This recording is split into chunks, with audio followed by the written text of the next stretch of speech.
Hello friends, स्वागत है आप सभी का अपनी पढ़ाई के यूट्यूब चैनल पर। दोस्तों, मैं रोशन सिंह आप सभी का बहुत बहुत स्वागत करता हूं। फ्रेंड्स, आज का जो हमारा टॉपिक है ज्योग्राफी में फिजियोग्राफी ऑफ इंडिया।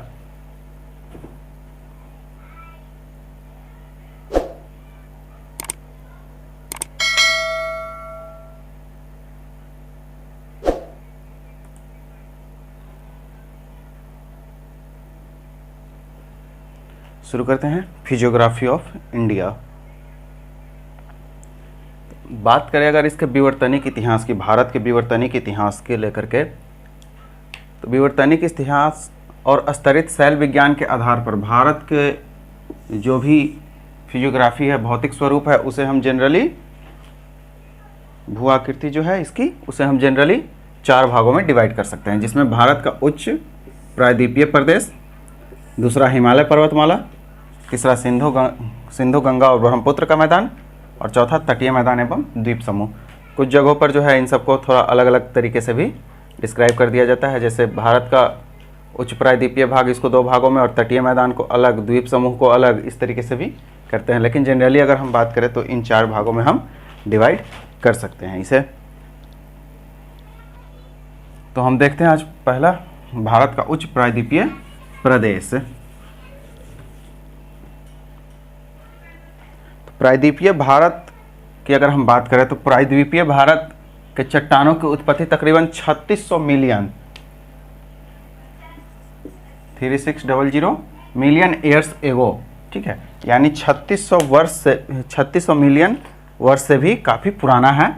भारत का जो भी प्रायद्वीपीय भारत का जो भी चट्टान है, इसकी उत्पत्ति तकरीबन 3600 मिलियन वर्ष से भी पुरानी है। कार्बनिक काल में ही जो है, इसमें हमने पहला वीडियो जब हम देखा था तो उसमें हमने देखा था कार्बनी युग।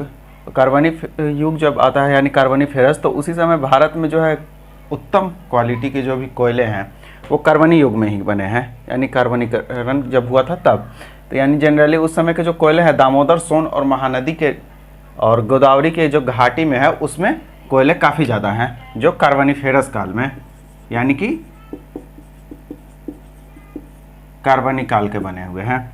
अब जनरली बात करते हैं प्रायद्वीपीय भारत के शैल समूह, तो उनको हम जनरली जो है 8 डिवीजन में बांटते हैं।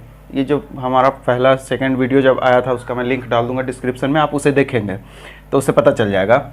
जिसमें सबसे पहला आर्कियन, सेकंड धारवार, फिर Cuddapah, Vindhyan system, Gondwana system, Deccan trap, tertiary system और प्लास्टोसिन पीरियड की जो है चट्टानें बनी हुई, उन सब के बारे में उसमें विशेष रूप से चर्चा की गई है और काफ़ी अच्छे से बताई गई है। तो आप उसे देखें, तभी ये वीडियो जो है थोड़े समझ में आएंगे अच्छे से।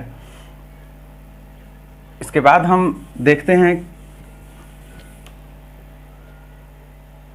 तो भारतीय प्रायद्वीप को उपभू आकृतिक प्रदेश में अगर बांटा जाए तो जनरली हम 8 भागों में डिवाइड कर सकते हैं, जिसमें उत्तरी मध्य उच्च पठार, दक्षिणी मध्य उच्च पठार, पूर्वी पठार, मेघालय मिक्कीर का पठार, उत्तरी दक्कन पठार, दक्षिणी दक्कन का पठार, पश्चिमी घाट या सह्याद्री तथा पूर्वी घाट। अगर हम इसमें देखें तो यहाँ पर जो है नॉर्दर्न प्लेन्स, यहाँ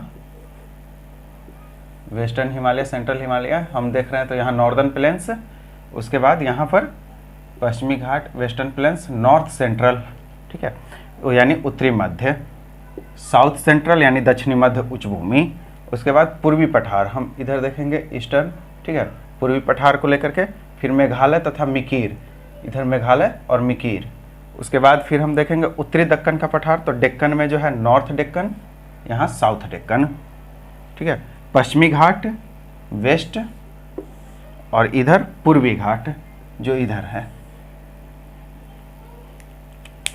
इस तरीके से जो है हम कुल 8 डिवीजन कर सकते हैं इसके भू आकृतिक प्रदेश के अनुसार भारतीय प्रायद्वीपों के। तो भारतीय प्रायद्वीप में हम देखते हैं जब 8 डिवीजन कर लेते हैं, तो उसके बाद हम एक एक करके जब हम इनको देखते हैं, तो सबसे पहला हम उत्तरी मध्य उच्च पठार, ठीक है, जिसमें अरावली जो है उत्तरी मध्य उच्च पठार क्षेत्र में ही शामिल है। अगर जनरली हम इस क्षेत्र में बात करें तो यहाँ पर अरावली, ठीक है, उत्तरी मध्य उच्च पठार अरावली, जो यह जो है गुजरात के पालनपुर से लेकर दिल्ली तक यह गुजरात के पालनपुर से लेकर के पूरे दिल्ली तक जो है यह फैला हुआ है और इसकी लंबाई तकरीबन 800 किलोमीटर है। यह विश्व की सबसे प्राचीन वलंदार पर्वतों में शामिल है। ये जनरली पूछा जाता है कि भारत में कौन सी ऐसी पर्वत श्रेणी है या कौन सी ऐसी पठारी है जो विश्व की सबसे प्राचीन वलंदार पर्वतों में शामिल है, तो अरावली रेंज। ठीक है, अरावली रेंज।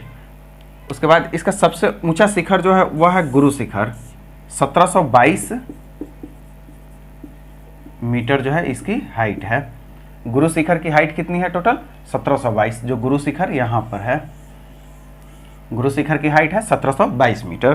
तो यह भी पूछा जाता है कि गुरु शिखर जो है कहाँ स्थित है, तो अरावली रेंज में, और उसकी हाइट कितनी है, तो 1722 मीटर उसकी हाइट है। गोरन घाट दर्रा गुरु शिखर को आबू पर्वत से अलग करता है। ठीक है, दर्रा जो है वह गुरु शिखर को आबू, माउंट आबू पर्वत जो है और गुरु शिखर, इसको, इन दोनों को अलग कौन करता है, तो गोरन घाट दर्रा। तो जनरली इस पर सवाल पूछे जाते हैं कि गोरन घाट दर्रा कहाँ स्थित है, तो गुरु शिखर और आबू पर्वत के बीचों बीच। उसके अलावा गोरन घाट दर्रा किन दो, अगर हम प्राकृतिक प्रदेश को बात करें या फिर किस क्षेत्र को, तो गुरु शिखर को और माउंट आबू पर्वत को भी अलग करता है। गोरन घाट किस क्षेत्र में, तो अरावली रेंज में स्थित है। तो ये था अरावली। अरावली के बाद इसमें एक और आता है, ठीक है, उत्तरी मध्य उच्च पठार क्षेत्र में। तो अरावली के बाद हम इसमें नेक्स्ट को देखते हैं, तो मालवा का पठार। मालवा का पठार, यह पठार जो है उत्तर में अरावली, दक्षिण में विंध्यन श्रेणी और पूर्व में बुंदेलखंड से घिरा हुआ है। तो हम देखते हैं अगर जनरली, तो यहाँ पर अरावली है यहाँ, ठीक है, अरावली यानी उत्तर में अरावली, दक्षिण में विंध्यन रेंज, यहाँ है विंध्यन रेंज, दक्षिण में विंध्यन, तथा यहाँ पूर्व में बुंदेलखंड से घिरा हुआ है। यहाँ का जो क्षेत्र है बुंदेलखंड, तो यानी इन तीनों के बीच में, तो इन तीनों के बीच में मालवा प्लेटू जो है ये है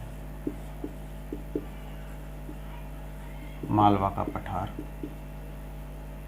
ठीक है, मालवा का पठार स्थित है। यहाँ जो है नर्मदा, तापी और माही, ये तीन नदी जो है काफ़ी प्रमुख है जो यहाँ बहती है। उसके अलावा यह जो नदियाँ हैं तीनों के तीनों अरब सागर में भी गिरती है। जनरली जो है एग्जाम में पूछे जाते हैं कि बताइए इनमें से निम्नलिखित में से कौन सी ऐसी नदी है जो अरब सागर में गिरती है, तो नर्मदा, तापी और माही, जो मालवा का पठार। जब हम नदी वाले चैप्टर को लेकर के चलेंगे तो उसमें और भी इसके विस्तार को हम देखेंगे। तो नर्मदा, तापी और माही ये तीनों कहाँ गिरती है, अरेबियन सी में, जबकि अधिकतर नदियाँ जो है भारत की वो बे ऑफ बंगाल में गिरती हैं और इधर है इंडियन ओशियन। उसके बाद यहाँ कुछ नदी जो है चंबल, सिंध और केन, ये तीनों नदी जो है यमुना में प्रवाहित होती है, यमुना में मतलब मिलती है, और फिर यमुना जो है गंगा की सहायक नदी बनती है और गंगा बंगाल की खाड़ी में गिरती है। इधर यहाँ बंगाल की खाड़ी में, बे ऑफ बंगाल में जो है गंगा गिरती है।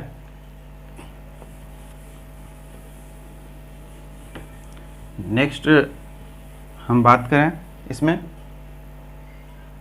तो दक्षिण मध्य उच्च भूमि, अभी हमने देखा था नॉर्थ सेंट्रल, अब हम देखते हैं साउथ सेंट्रल हाईलैंड्स। तो बुंदेलखंड इसमें जनरली सबसे पहले, तो बुंदेलखंड यह उत्तर में यमुना, दक्षिण में विंध्यन, उत्तर पश्चिम में चंबल नदी तथा दक्षिण पूर्व में बघेलखंड के अजयगढ़ से घिरा हुआ है। तो बुंदेलखंड जनरली है कहाँ, तो बुंदेलखंड यहाँ है। ठीक है, बुंदेलखंड यहाँ स्थित है। तो उत्तर में यमुना, दक्षिण में विंध्यन, उत्तर पश्चिम में चंबल नदी तथा दक्षिण पूर्व में बघेलखंड के अजयगढ़ से घिरा हुआ है। ठीक है, उसके बाद यह काफ़ी पुराने चट्टान, यहाँ पर जो है भारत के अगर ज्योग्राफिकल कंडीशन देखें तो उसके अनुसार यहाँ जो है काफ़ी पुराने चट्टान पाई जाती है, तथा धासान और केन नदी जो है वह बुंदेलखंड क्षेत्र में ही है। यहाँ है बुंदेलखंड, और धासान और केन नदी जो है बुंदेलखंड क्षेत्र में ही शामिल है। इसके बाद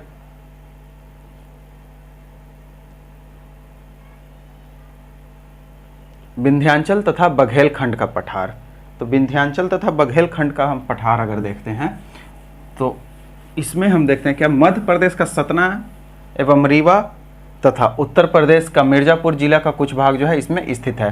जनरली इसकी औसतन ऊंचाई जो है 150 से लेकर 1200 मीटर तक है। नर्मदा और सोनभ्रंश घाटी इसी क्षेत्र में ही शामिल है। कहाँ, तो विंध्याचल बघेलखंड पठार में। उसके अलावा सतपुरा पर्वत जिसकी धूपगढ़ शिखर जो है सबसे ऊंची है, जिसकी हाइट है 1350 मीटर।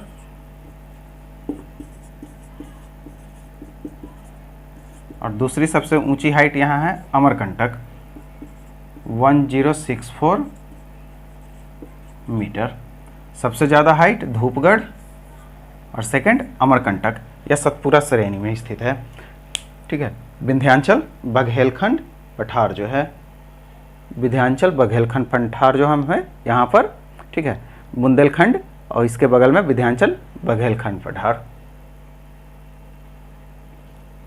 इसके बाद पूर्वी पठार या फिर छोटा नागपुर का पठार जो भी कहें, यह जो है जनरली पश्चिम बंगाल, झारखंड, छत्तीसगढ़, उड़ीसा तथा आंध्र प्रदेश में फैला हुआ है। कुछ इसके जो है मझोले श्रेणी जो इसमें शामिल है उसमें है रांची, हजारीबाग, सिंहभूम, धनबाद, पलामू, संथाल परगना और पुरुलिया। तो जनरली यह सवाल पूछा जाता है कि रांची का पठार जो है या सिंहभूम पठारी भाग यह किस क्षेत्र में, तो छोटा नागपुर पठार का ही है हिस्सा तथा पूर्वी पठार भी हम इसे कह सकते हैं। इस क्षेत्र में आर्कियन युग की ग्रेनाइट जो है काफ़ी प्रमुख रूप से पाई जाती है, यानी बहुत ज़्यादा जो है यहाँ आर्कियन युग की ग्रेनाइट पाई जाती है। उसके अलावे जो है यहाँ धारवाड़ और गोंडवाना चट्टान कोयले की मात्रा काफ़ी ज़्यादा है। उसके अलावा लोहा, मैग्नीज, तांबा और अभ्रक की जो मात्रा है काफ़ी ज़्यादा है। कहाँ, तो पूर्वी पठार में।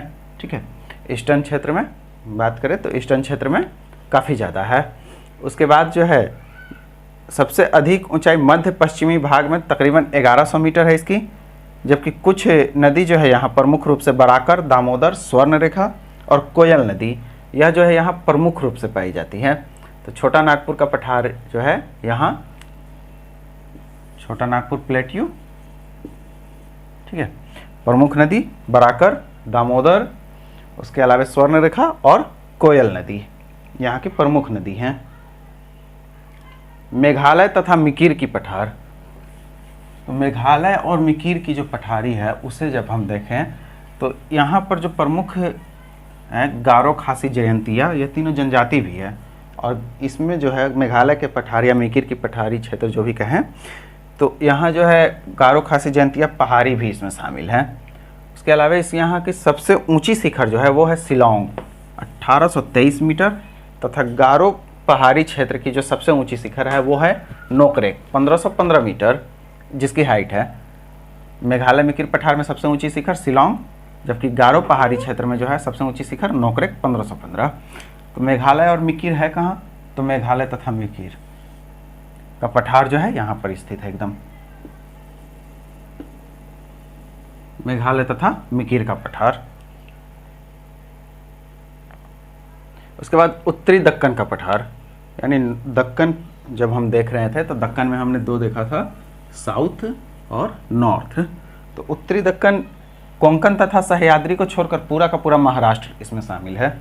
ठीक है, उसके बाद इसमें अगर हम सबसे प्रमुख चीज़ देखें तो यह इसका जो निर्माण हुआ है यह 13 करोड़ वर्ष पूर्व क्रिटेशियस युग में लावे से निर्मित हुआ है। जनरली यह पूछा जाता है कि दक्कन का पठारी क्षेत्र जो है वह किस तरीके से निर्मित हुआ है, तो क्रिटेशियस युग में लावे से निर्मित हुआ है। लावा फिर बेसाल्ट में परिवर्तित, बेसाल्ट चट्टानें पाई जाएंगी इसमें, और ये बेसाल्ट चट्टान रेगुर मिट्टी में परिवर्तित, यानी कि काली मिट्टी। जनरली काली मिट्टी सबसे ज़्यादा कहाँ पाया जाता है भारत में, तो महाराष्ट्र भी हम रख सकते हैं। काली मिट्टी जो है किस चीज़ की खेती के लिए सबसे प्रमुख है, तो कपास, इसको कपासी मिट्टी भी कहा जाता है। ठीक है, और यह कब बना था, तो क्रिटेशियस युग में 13 करोड़ वर्ष पूर्व। यदि हम मैप में बात करें तो मैप में यह कहाँ है, तो हमने देखा था, फिर से हम वापस जब हम इसे देखें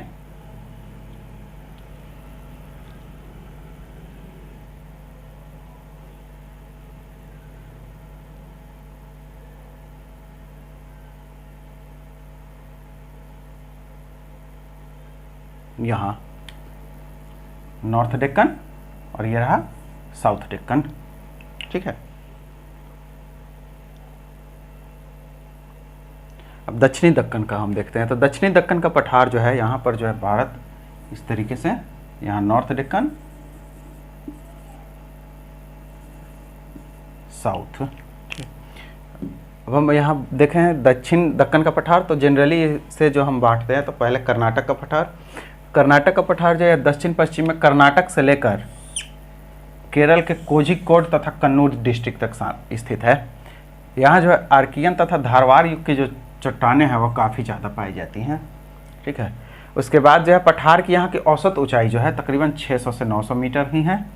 सर्वोच्च चोटी जो है इसकी कुद्रेमुख सर्वोच्च चोटी है, जिसका सागर स्तर से तकरीबन हाइट जो है 1892 मीटर है। उत्तरी भाग को मलंद तथा दक्षिणी भाग को मैदान कहा जाता है। देखिए, दक्षिणी दक्कन का पठार जो है उसके उत्तरी भाग को, यानी कि अप्रॉक्स अगर हम यहाँ बात करें तो यह जो है मलंद तथा दक्षिणी भाग को जो है मैदान कहा जाता है। ठीक है, तो यह कहाँ से कहाँ तक स्थित है? दक्षिण पश्चिम में कर्नाटक से लेकर के केरल के कोझिकोड तथा कन्नूर डिस्ट्रिक्ट तक। इसके बाद तेलंगाना का पठार। तो तेलंगाना का पठार जो है यह धारवाड़ युग की चट्टानों से निर्मित है। कावेरी में गोंडवाना तंत्र की चट्टानें पाई जाती है। यहाँ जो कावेरी है नदी, वहाँ पर जो है काफ़ी ज़्यादा गोंडवाना तंत्र की जो है गोंडवाना पीरियड की चट्टानें काफ़ी ज़्यादा पाई जाती है। उसके बाद है एक तमिलनाडु का पठार। इसी क्षेत्र में तमिलनाडु का पठार यह दक्षिण में सह्याद्री तथा तमिलनाडु के तटीय मैदान के बीचों बीच स्थित है, जिसमें आर्कियन युग की चट्टानें काफ़ी ज़्यादा हैं।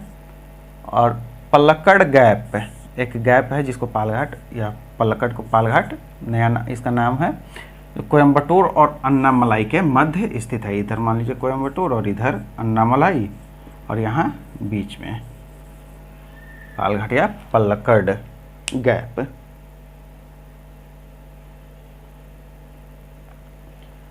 पश्चिमी घाट या सह्याद्री। तो पश्चिमी घाट जो है तापी के मुहाने से लेकर के कन्याकुमारी तक पूरा का पूरा फैला हुआ है, जिसकी लंबाई तकरीबन 1600 मीटर, मतलब उसके बाद पश्चिम में तीव्र ढलान है इसकी काफ़ी ज़्यादा। और पश्चिमी घाट की उत्पत्ति अरब सागर के नीचे की ओर धंसने से हुई है। यह लंबाई जो है गलत है, यहाँ मीटर नहीं।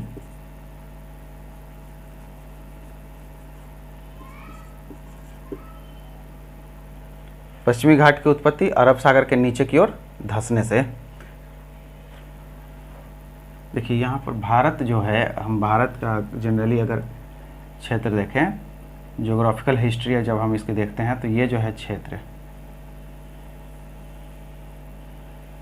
इस तरीके से पूरा था। ठीक है, जो ज्योग्राफिकल कंडीशन के कारण यहाँ से ब्रेक हुआ है।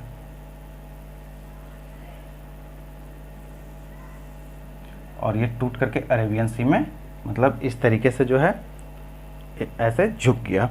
और यही जो है इसके कारण जो है इसकी उत्पत्ति, पश्चिमी घाट की उत्पत्ति अरब सागर के नीचे की ओर यहाँ पर धंसने की वजह से ज़मीन जो है ये पूरा का पूरा घाट जो है निर्मित हुआ है। भारत का सबसे ऊंचा जल प्रपात शरावती नदी पर स्थित गरसोप्पा 250 मीटर, जिसकी हाइट वो इसी क्षेत्र में स्थित है। प्रायद्वीपीय पठार की सबसे ऊंची चोटी अनाईमुड़ी, जिसकी हाइट है 2695 मीटर, जो अन्नामलाई में स्थित है, वो पश्चिमी घाट में ही है। डोडा बेटा 2637 मीटर, जो नीलगिरी पहाड़ी में स्थित है।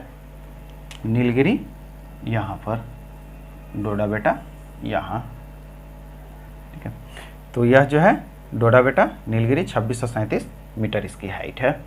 तो यह जनरली बात करें तो पश्चिमी घाट में ही यह भी स्थित है। इसके बाद प्रायद्वीपीय पठार के जो प्रमुख दर्रे जो पाए जाते हैं उन्हें की हम बात करें तो हालांकि काफ़ी सारे हैं, लेकिन हम जनरली 3-4 को ही लेकर के चलते हैं जो एग्जाम में काफ़ी महत्वपूर्ण होते हैं।